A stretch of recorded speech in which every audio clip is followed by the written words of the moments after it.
Bonjour à tous et bienvenue sur cette nouvelle vidéo. Alors comme vous avez vu le titre, aujourd'hui on va parler du budget qu'il faut pour pouvoir vivre au Japon sur un mois. Par exemple, moi je prends la moto pour me déplacer, mais je vais également vous donner des informations si vous prenez les transports publics. Bref, dans cette vidéo, on va parler chiffres, on va essayer un petit peu de comparer avec la France. On va d'abord aborder le foyer, la maison, on va voir combien ça coûte de trouver un appartement à Tokyo. J'ai mis bien sûr les vêtements parce que vous avez besoin de vous habiller dans la vie de tous les jours, mais c'est pas tout, il faut bien sûr se nourrir. Donc là, je vais vous amener directement dans un supermarché pour vous montrer combien ça coûte de faire les courses par mois au Japon. Et ensuite, pour terminer, et ça peu importe où vous êtes dans le monde, il y a toujours un petit budget qui est alloué aux loisirs. Quand je dis les loisirs, ça peut également être un abonnement Netflix ou tout simplement les petites balades du week-end. Donc ça, je vais essayer de vous donner un maximum d'informations pour que vous puissiez budgétiser si vous aussi vous voulez venir vivre au Japon. Cette semaine, vous voyez, c'est une vidéo plutôt tranquille. On est en facecam. Je sais que vous avez énormément apprécié le road trip de la semaine dernière. Et moi aussi, personnellement, c'est les vidéos que je préfère faire, que ce soit le road trip à moto ou là, le road trip à 4 avec JC, Akali et Tsukasa. Mais encore une fois, pensez bien que je travaille 40 heures par semaine. Il y a les heures supplémentaires, il y a les lives, il y a le sport. Il faut faire le montage YouTube, etc. J'ai vraiment pas le temps de faire ce genre de vidéos toutes les semaines, même si j'adorerais. Mais par contre, on se fixe un objectif. C'est que là, regardez, avec l'arrivée du beau temps, on va essayer de faire au moins un road trip par mois. Et comme ça, vous donnez toutes les 3 semaines une vidéo road trip au Japon sur la chaîne. Mais aujourd'hui, je vais essayer d'être le plus transparent possible et de vous donner mon budget mensuel que moi, du coup, je dépense en vivant ici au Japon.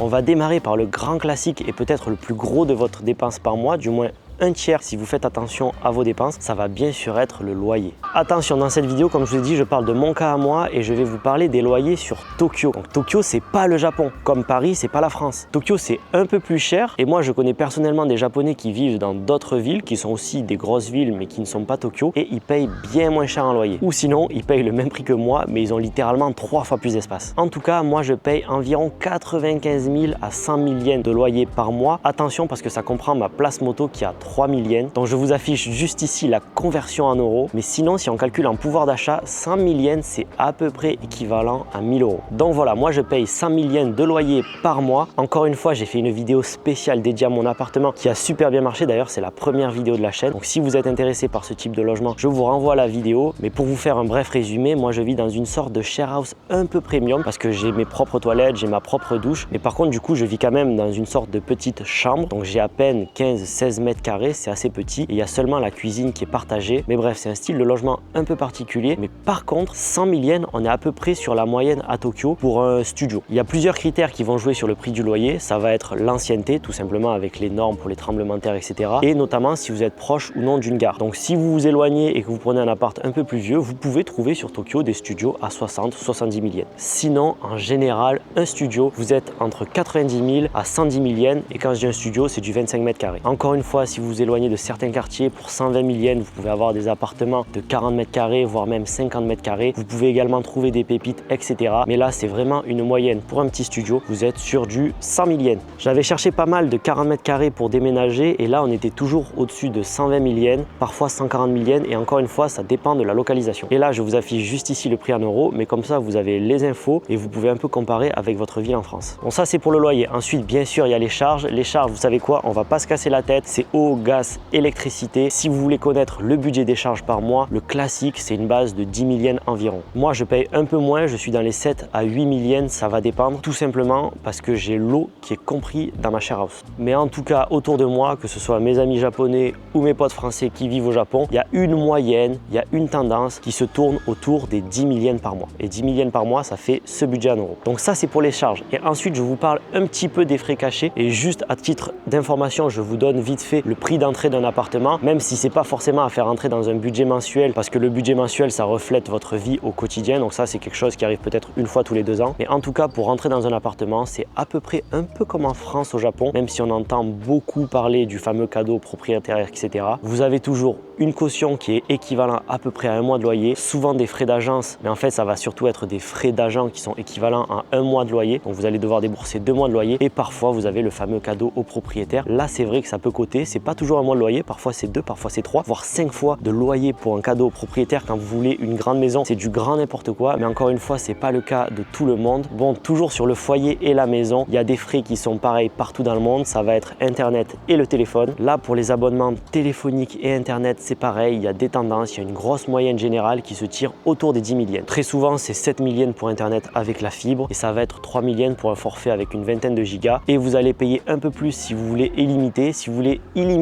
en tout, vous êtes à peu près autour des 14 000 yens par mois. Donc ça fait ce montant-là en euros. Et moi, de mon côté, les frais d'Internet, c'est compris dans l'appartement. J'ai tout simplement une petite prise murale dans laquelle j'ai branché ma box. Donc je n'ai qu'à payer les frais de téléphone. Et là, ça me revient à seulement 3 000 yens par mois parce que je suis en illimité, mais je suis chez Rakuten. C'est l'équivalent un peu du Free japonais. Et voilà, ça c'était les frais de la maison, du foyer. Donc si je vous fais un petit récap, il y a le loyer, les charges, puis ensuite le téléphone et Internet. Donc ça vous fait à peu près un total de 120 000 yens par mois. 120 000 yens par mois, ça correspond à ce montant-ci en euros. Donc là, je vous laisse un peu comparer avec la France en sachant qu'on est à Tokyo. Toujours sur les dépenses mensuelles, et cette fois-ci, c'est une dépense dont on parle très peu quand on parle du coût de la vie au Japon, et c'est tout simplement apprendre le japonais. Parce que beaucoup d'étrangers qui vivent ici au Japon travaillent dans des entreprises internationales, et du coup, paradoxalement, ils vivent au Japon, mais au quotidien, ils n'utilisent pas forcément tellement que ça le japonais. Et c'est d'ailleurs personnellement un petit peu mon cas, et donc heureusement que Akali ne parle pas anglais, j'ai envie de dire, parce que grâce à elle, j'envoie tous les jours des messages en japonais, et je peux communiquer aussi tous les jours en japonais et pratiquer comme ça la langue. Et honnêtement, si elle n'était pas là, à part les petites interactions, que ce soit au combini, au supermarché, mais qui sont toujours les mêmes, je pratiquerai vraiment pas au quotidien le japonais. Donc si on vit au Japon et qu'on veut progresser, ou même pouvoir discuter plus profondément avec les japonais, ou simplement être à l'aise dans la vie de tous les jours, il va souvent falloir apprendre le japonais en dehors du travail. Et c'est là que ça peut devenir un vrai calvaire pour énormément d'étrangers qui vivent au Japon, que ce soit en termes économiques ou tout simplement en termes de temps. Ça va être le soir ou le week-end si vous avez un travail classique. Donc souvent, il faut trouver le temps dans un emploi du temps très chargé parce que vous connaissez les entreprises japonaises ou même les entreprises internationales. Ici, c'est minimum 40 heures par semaine sans compter les heures supplémentaires. Et en plus de ça, le coût financier, il est élevé et mine de rien, que ce soit pour les écoles, vous n'avez pas tant le choix que ça ici. Et c'est justement pour ça que cette vidéo est sponsorisée par Italki. Et bien sûr, pour vous montrer comment fonctionne la plateforme, j'ai assisté à une leçon d'essai avec une japonaise qui enseigne le japonais.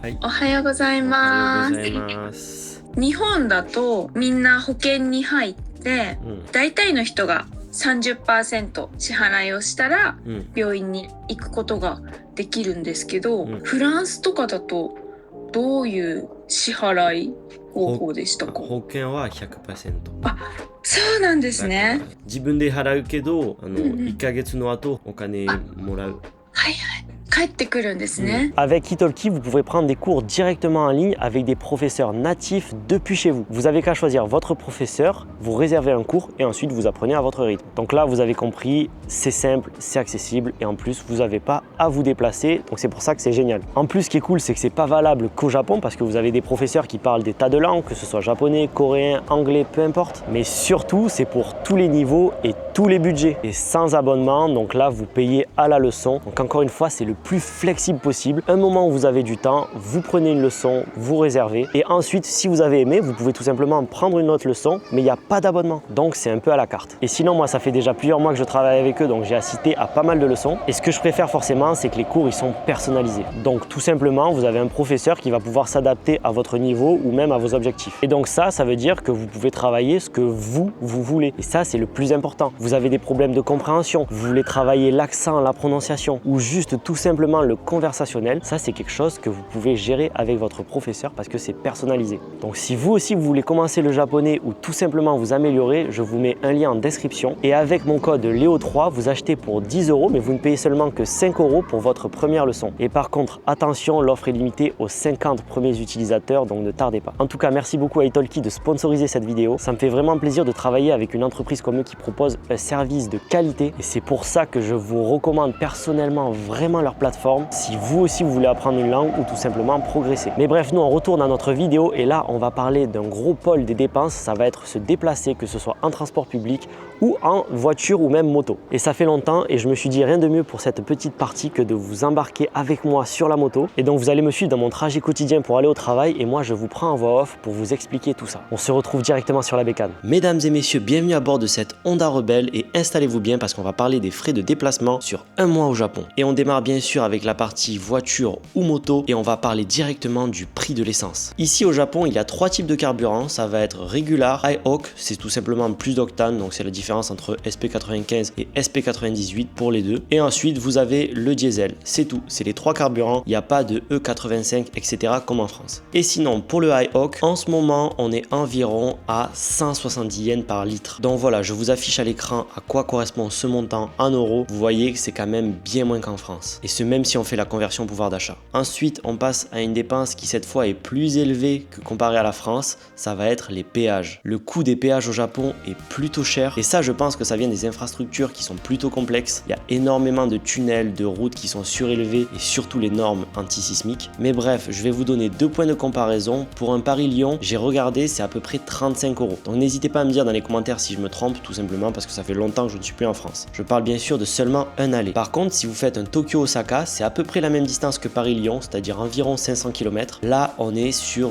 12 000 yens. 12 000 yens, ça correspond à peu près à 80 €. Donc vous voyez que c'est quand même plutôt cher. Et la grosse différence avec la France, c'est que passer par les petites routes vous rajoute énormément de temps. Ça peut parfois être du double au triple. Mais on poursuit la vidéo et on enchaîne directement avec le prix des assurances. Et là, il y a énormément de choses à savoir. Déjà, car au Japon, il existe une assurance obligatoire, c'est une assurance d'État. Et en fait, cette assurance, elle ne couvre rien. Mais par contre, elle vous donne le droit de rouler sur la route. Cependant, si vous faites un accident, eh bien, ça va être 100% à vos frais. Donc, c'est à vos risques et périls. Mais au moins, vous avez le droit de rouler. Ensuite, vous avez des compagnies d'assurance privées. Et là, pour une voiture ou une moto, vous êtes à peu près autour de 7 000 yens par mois. Et je parle vraiment d'un véhicule classique. Cependant, et ça va être là toute la différence avec la France, ce genre d'assurance vous couvre plutôt vous et les dégâts que vous allez faire plus que votre véhicule. Donc si vous avez une blessure, si vous blessez quelqu'un ou si vous abîmez la route, là ça va être couvert. Par contre, votre véhicule lui ne sera pas couvert. Donc attention, si vous avez un véhicule qui coûte cher, il va falloir en plus le rajouter. Et là ça peut vite chiffrer, on peut passer de 7 000 yens à 20 000 yens par mois, voire même beaucoup plus si vous avez vraiment une voiture de sport. Pour vous donner un exemple, ma moto c'est une Honda Rebel 1100, elle coûte à peu près 1 300 000 yens à l'achat et je suis dans les 20 000 yens par mois si je veux l'assurer complètement. Et là ça va me comprendre moi, les dégâts que je fais aux autres, les dégâts que je fais aux infrastructures, mais aussi la moto. Donc oui, ça a un coût, mais par contre je trouve que le système d'assurance est bien mieux ici. Déjà parce que si vous voulez simplement pouvoir rouler, vous avez l'assurance d'État et ensuite c'est un peu à la carte. Vous choisissez si vous voulez vous assurer vous et les dégâts que vous faites ou même votre véhicule en plus. Il y a un peu ce système là en France avec le tiers etc.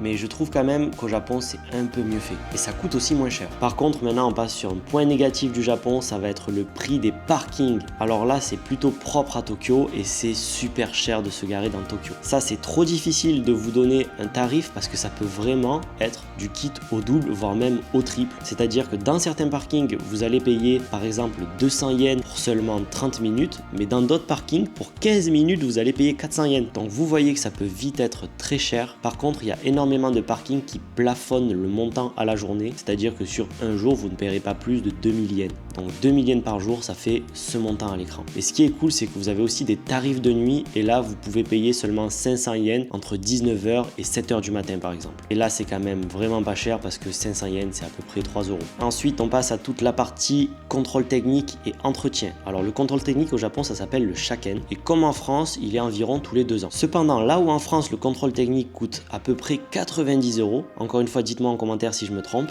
au Japon ça dépend de votre véhicule mais on est entre 40 000 yens et 120 000 yens pour un shaken. En fait ça comprend tout un package, c'est-à-dire qu'il y a l'assurance d'État, les taxes, l'inspection, c'est pas seulement le contrôle technique du véhicule. Moi par exemple pour une moto je suis à peu près à 60 000 yens de shaken, donc ça fait 350 € tous les 2 ans. Donc ça encore une fois c'est à vous de voir si vous voulez le mettre dans le budget mensuel et autant vous y préparer parce que si vous avez le shaken qui tombe en même temps qu'un entretien, en même temps qu'un renouvellement d'assurance, en même temps que les taxes, ça peut coûter très cher. Ensuite pour ce qui est de l'entretien, je pense que c'est à peu près équivalent à la France, les pneus sont peut-être un peu plus chers et pour clôturer en beauté cette partie voiture et moto, je me suis dit qu'il faut pas oublier l'achat, donc que ce soit neuf ou occasion, c'est peut-être quelque chose qui va vous intéresser si vous venez au Japon parce que là vous pouvez vraiment rouler pour pas cher. Tout simplement parce qu'il existe le concept des kei-cars, donc c'est ces petites voitures carrées là que vous voyez un peu partout sur la vidéo et avant il y avait un peu une idée au Japon, c'est-à-dire que neuves ces voitures ne devaient pas dépasser les 1 million de yens. 1 million de de yens, je vous rappelle, ça fait ce montant-là en euros. Et c'est pour ça que d'occasion, vous pouvez trouver pas mal de vieilles Kei-Car pour à peine 200 000 yens.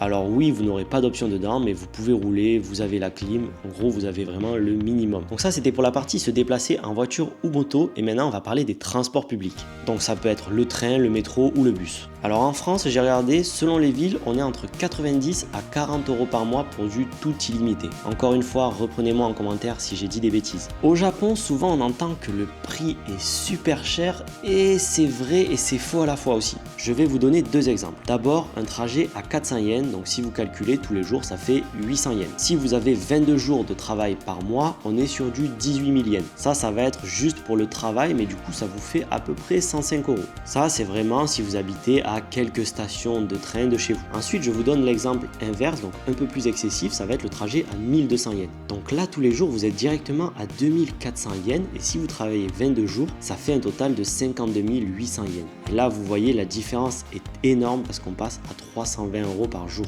Donc oui, ça peut paraître très cher et croyez-moi, des trajets comme ça à 1200 yens, il y en a beaucoup. Moi, quand je suis arrivé au Japon, j'étais à peu près à 1300 yens de mon travail. Donc ça fait que tous les jours, je devais lâcher 2600 yens et ça faisait beaucoup quand j'étais seulement payé avec un salaire étudiant. Mais par contre, il existe au Japon un commuter pass, ça s'appelle un Teikiken en japonais. Et en gros, c'est des abonnements, c'est-à-dire que vous allez payer pour 1 mois, 3 mois ou 6 mois et ça va drastiquement baisser le prix du trajet. Et très souvent, ces passes sont remboursés par l'entreprise. Alors attention parce que parfois c'est compliqué, ces passes marchent très bien si vous utilisez toujours la même compagnie de train. Mais comme je vous ai dit, à Tokyo, il y a une compagnie de train, mais il y a aussi une compagnie de métro. Et moi, avant, je prenais une fois le train, puis une fois le métro, puis une fois le train. J'avais un très long trajet, ce qui fait que pour prendre ce pass, c'était impossible et j'étais obligé de payer plein pot. Mais voilà, c'est pour ça que je vous dis que ça peut vraiment coûter cher comme ça peut être 100% gratuit. Donc il ne faut pas non plus se laisser avoir par tout ce que vous entendez sur internet. Moi pour ma part j'ai connu les trajets qui coûtaient très cher, j'ai connu aussi les trajets en train qui coûtent pas très cher et maintenant je roule en moto tous les jours. Donc maintenant vous êtes devenus des experts pour vous déplacer à Tokyo, que ce soit en transport public, en voiture ou en moto, vous connaissez tous les tarifs. Et comme c'est le thème de cette vidéo, je vous affiche juste à l'écran exactement les dépenses que j'ai moi par mois liées à la moto. Et nous on se retrouve pour la suite de cette vidéo et là on va parler d'un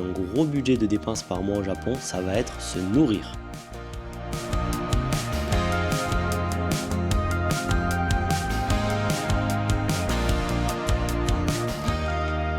Bonjour, j'espère que vous allez bien et là on se retrouve le jour d'après et vous avez vu, je suis tranquille, je suis en jogging parce que c'est le week-end au Japon. Donc aujourd'hui je ne travaille pas, il est à peine 10 h du matin et je vous amène avec moi, on va au supermarché. Comme ça je vais vous montrer un peu le prix des produits du quotidien. Bon, pour vous baser un peu et pouvoir comparer par rapport à la France, je vais vous montrer surtout le prix du riz, le prix des pâtes, le prix de la viande, également le prix de certains fruits et légumes, mais surtout l'information que je vais vous donner c'est mon budget à moi, c'est-à-dire combien je dépense tous les mois en nourriture.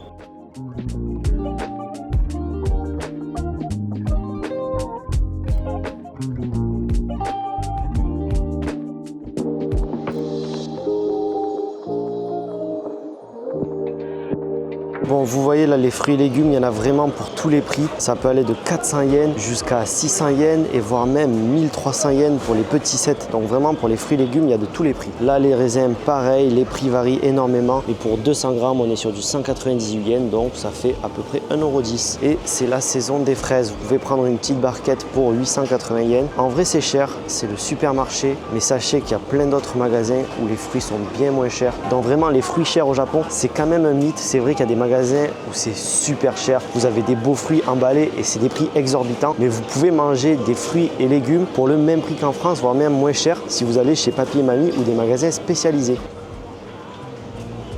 Voilà le café soluble, 748 yens, donc ça je sais pas, comparé avec le prix de la France, 748 yens, on est sur ce prix là en euros. La bouteille d'huile d'olive classique, donc là on a 456 grammes d'huile d'olive pour à peu près 1000 yens, donc 1000 yens ça revient à 6 € et quelques. Encore une fois je ne me rappelle plus du tout du prix de la France, donc dites-moi dans les commentaires si c'est cher ou pas cher, en sachant qu'on est au Japon. Donc voilà. Et le rayon pâtes, il est très petit, mais bon encore une fois, c'est pas des pâtes que vous allez manger tous les jours quand vous vivez au Japon. Et pour des spaghettis, on est sur du 500 yens pour exactement 500 grammes. Donc là pareil, ça fait 3,50 € à peu près, 3 €. Et là on est sur le rayon du riz. Par contre attention, ici c'est le riz en barquette, chose qu'on n'a pas en France. C'est très pratique ça et moi je mange que ça. Et surtout les énormes sachets de riz Voilà, le sachet de 5 kg de riz. Mais bref, je vais pas vous faire comme ça tous les produits du supermarché. C'est juste pour vous montrer que c'est pas si différent de la France. Il y a des produits qui sont un peu plus chers, des produits qui sont un peu moins chers. Donc nous, on se retrouve dehors et je vais vous donner mon budget mensuel à moi. Alors, quelles sont mes dépenses tous les mois au Japon concernant la nourriture? Juste avant ça, j'ai deux petites choses à vous dire. La première, c'est que moi, je suis bête parce que je veux pas prendre le temps de cuisiner. Donc j'achète pas forcément des plats préparés, mais j'achète les choses qui sont prédécoupées. Genre les fruits et légumes que je vous ai montrés, ben moi je vais prendre ceux qui sont en barquette. Ça se fait énormément au Japon. Ils sont prédécoupés, vous avez qu'à ouvrir et vous mangez directement. Pareil, le riz, je vais pas prendre le temps de le cuisiner pendant 30 minutes à 1 heure dans un rice cook. Non, je prends les petites barquettes, je les mets au micro-ondes, je les ouvre et ça, c'est vraiment pas top pour la santé. Mais encore une fois, ça c'est parce que j'ai pas accès à ma cuisine facilement. Ça peut paraître bête, il y a juste une dizaine d'étages à descendre, mais quand c'est tous les jours que vous avez le travail, le montage, le sport, que vous avez un rythme de vie comme ça, c'est chiant. Puis en plus, à chaque fois qu'on descend, il y a tout le monde qui vient parler, etc. Et vraiment, je vais peut-être passer pour les gris, mais j'ai un peu la flemme de devoir taper la discute juste parce que j'ai envie de me faire cuire 4 œufs. Et ensuite, je mets énormément d'argent dans la nourriture, non pas parce que je vais manger dans des restaurants chers, tout simplement parce que je fais beaucoup de sport, donc je mange beaucoup et j'essaie quand même de manger très varié, que ce soit fruits, légumes, différents types de viande. J'essaie de manger de la viande rouge, je mange du poulet, je mange du saumon, j'essaie de manger des légumes, je mange de l'avocat, bref, je mange vraiment varié. Donc c'est pour ça que je mets le paquet sur le budget nourriture. Pour ce qui est du petit déjeuner, je suis exactement aux alentours de 300 à 500 yens. Ça va dépendre si je prends les petites boissons du combini qui sont à peu près à 200 yens, c'est des shots de vitamines ou sinon des shots de collagène. Bref, en général, je prends des œufs, un peu de poulet et donc je suis autour des 300 à 500 yens pour le petit déj. Ensuite, pour ce qui est du repas, le midi comme le soir, je mange la même chose et je suis entre 1000 à 1500 yens. Donc ça va dépendre de si je force sur les fruits. Donc si je prends 2 sets, c'est-à-dire, je sais pas, de l'ananas coupé plus des pommes coupées. Mais sinon, j'ai toujours la petite barquette de riz à 200 yens. J'ai toujours de la viande ou du saumon à 400 yens à peu près, donc ça monte à 600 yens. À ça, vous ajoutez un yaourt protéiné parce qu'au Japon, il y a énormément de yaourts protéinés. Donc ça, c'est plus 200 yens. On est déjà sur du 800 yens. Et ensuite, je rajoute une barquette de fruits qui est à peu près à 300 yens. Donc ça fait 1100 yens. Et si j'en rajoute une deuxième, et bien voilà, on atteint presque les 1500 yens. Et je fais ça 2 fois par jour, auquel j'ajoute parfois une barre de protéines. Et donc voilà mon budget journalier pour la nourriture, ce qui donne un budget mensuel de tant de yens et donc de tant d'euros. Voilà. Eh bien, on ne se retrouve pas pour faire les courses, mais pour poursuivre cette vidéo, je vous amène directement à Uniqlo et ensuite dans un lieu que maintenant vous connaissez. Et là, ça va faire partie du budget loisir mensuel parce que quand on vit à Tokyo, presque toutes les semaines, on fait des petites activités comme ça. C'est vrai, on va également au cinéma et donc justement je vais vous montrer le prix de la place de cinéma versus le prix de la place de cinéma en France. Donc on vous amène avec nous direction Ikebukuro.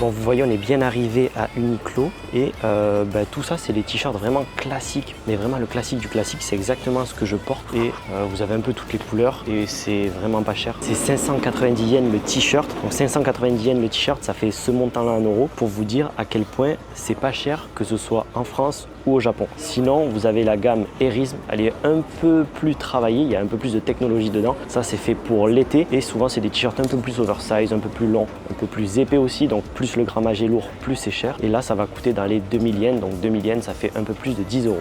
Je vous ai pas filmé tous les étages, mais la boutique, elle fait 6 étages. Il y a 2 étages et demi pour les femmes, 1 étage et demi pour les hommes, 1 étage pour les enfants. Il y a vraiment énormément de produits, il y a des costumes, des t-shirts, des pantalons, des ceintures, des chaussettes, des caleçons et il y a plein de types de technologies différentes. En France, on a ce genre de magasin, je sais pas si, oui, qui habille des magasins comme ça. Dites-moi-le dans les commentaires. Mais en tout cas, ici, il y a beaucoup de produits et la qualité est vraiment au rendez-vous. Donc c'est pour ça, je pense que c'est le magasin numéro 1 des Japonais. Mais là, Uniqlo の服持ってるでしょ? Uniqlo は素晴らしいと思います。なんかさ、スポーツウェアね。ほら、見て。ポケットあるの。しかも両方こっちもあるし、こっちもある。2000円。やばくない？ il se développe même parce que là on a trouvé, bon c'est l'équivalent des petits leggings pour l'été, et il y a des poches sur les côtés, et ça dites-vous que les marques comme Adidas, Nike, vous le trouvez pour à peu près ici 5000 yens, donc là pour plus de 2 fois moins cher, parce que c'est à peine 2000 yens, on a trouvé ça, donc voilà, là on va tester la qualité, mais en général Uniqlo on n'est jamais déçu.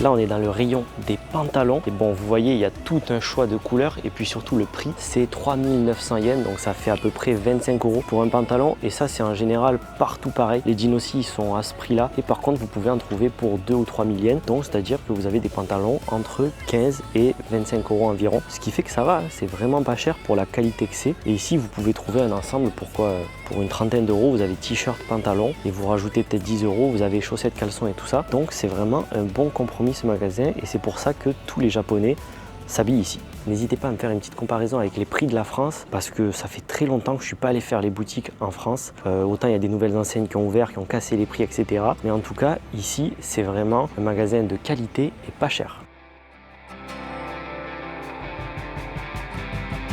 Après avoir vu le prix des habits, je vous amène avec nous et je vais vous montrer un peu le prix des loisirs à Tokyo. Là, on s'est juste posé pour observer la vue et après on va partir au restaurant et puis on va terminer la soirée au cinéma. Donc ça, c'est le genre d'activité qu'on fait typiquement à Tokyo. On va dans des cafés ou on se déplace dans des endroits comme celui-ci. Là, je crois qu'on a payé quasiment 2400 yens juste pour accéder ici et voir la vue. Venez en semaine plus tôt, vous paierez la moitié moins et c'est bien mieux, il y a beaucoup moins de monde. C'est les prix typiques d'une activité. En général, à Tokyo, on paye 10 000 yens la journée. 10 000 yens, ça fait 70 € pour une journée où vous mangez bien, vous faites une petite activité, tout ça. En général, c'est la moyenne. Donc qui dit qu'on est dehors, on va forcément s'arrêter, manger au restaurant. Et là par contre, c'est le gros avantage du Japon, vous pouvez vraiment manger pour tous les prix. Ça peut être pour 3 €, comme là on a mangé à 2 pour à peine 15 €. Et vous voyez, on a quand même un bon petit repas complet, on s'est posé dans un restaurant. Donc ça c'est vraiment le point fort du Japon sur les prix et sur le budget mensuel. Encore une fois là, ça va vraiment dépendre de vous. Moi par week-end, ça peut être des repas à 2000 yens, comme un repas à 2 pour 10 000 yens. Donc ça varie énormément, ça c'est le budget loisir. Je ne le mets pas forcément dans le budget nourriture parce que c'est que le week-end.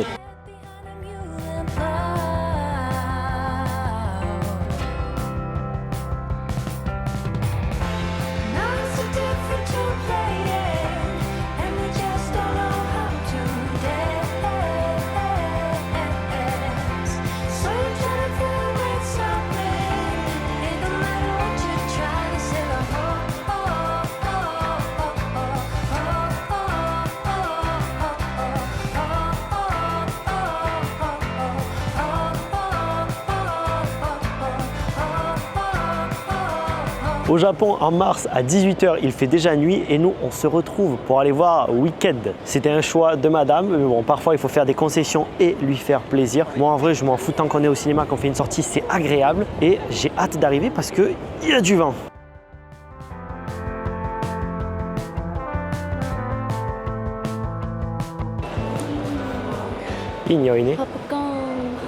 Vous vous enregistrez juste ici et ensuite on vous donne les petits tickets et vous pouvez sélectionner la nourriture que vous voulez sur les bornes.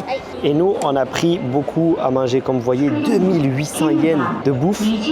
Voilà, ça fait peut-être 19 €, 18 €, je sais pas, mais on a pris beaucoup parce que madame voulait les churros de l'événement.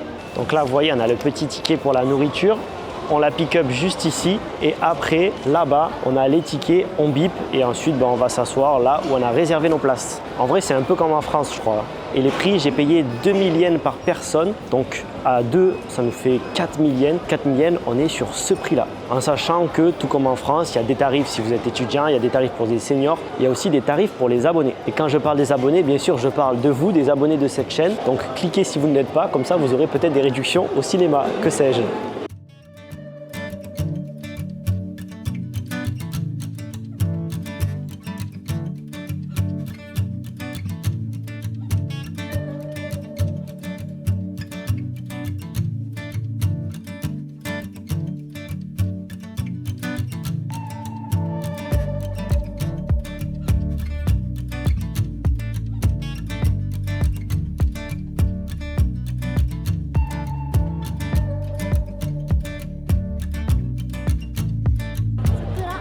Sakura.